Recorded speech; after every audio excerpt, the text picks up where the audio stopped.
Hey everyone, welcome back to my channel. Today we're going to be going over how to install the data loader on Mac. This is a highly requested video and it's going to be actually a little bit different. I have the M1 software, or excuse me, the M1 hardware on my Mac, and so the process is almost identical, but it is slightly different. I do have the instructions right here. I actually just did this, and so I know that it worked. The audio was just really bad, so I had to re-record. I will link all of these different things down below, with the exception of the data loader in the setup. You just go to setup, which is the gear up here on the top right, click setup in the quick find, search data loader, and it'll bring up this screen. But I'll put the Java and the instructions. So the process for both, again, is virtually the same, just M1 is a little bit different and there are a few more steps.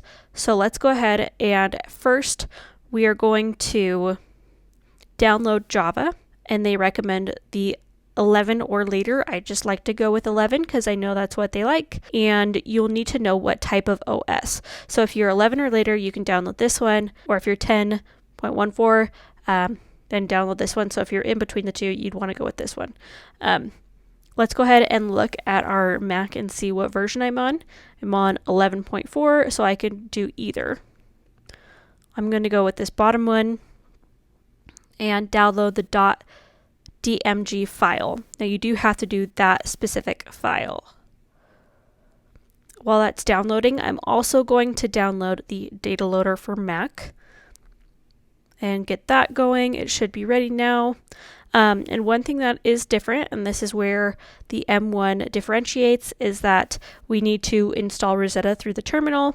I've already done this, but let's go ahead and go into the terminal anyways. I don't think it should cause any issues.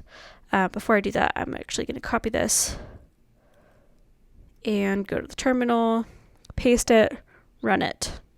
Click A to agree, or type A. All right, so now that the things are installed successfully for Rosetta on the M1, this should run exactly how it should for a regular Mac. I'm going to open up this download file, and from here I'm going to go to the install command, and you might have to go into your settings and allow the developer, or the Salesforce developer, access to your system, and I've had to do that and unlock that setting. But for now, this should be fine, and I can just override it by clicking open. All right, and I'm going to provide an installation directory. I'm just going to click enter. Say yes. It's just going to override the other versions of the data loader that I've done. I do want this to be on my desktop, so I'm going to have it be yes. And I'm also going to put it into my application, so that way I can search for it. All right, and it looks like the data loader is completed. I can go to my desktop. I'm sorry, it is so messy, and it should be right here. Double clicked it, but it never works with a double click. Oh, it did. There you go. We have the data loader. I can also go, I believe, data loader, and it should pop up here. And then you'd be able to look for it in your applications.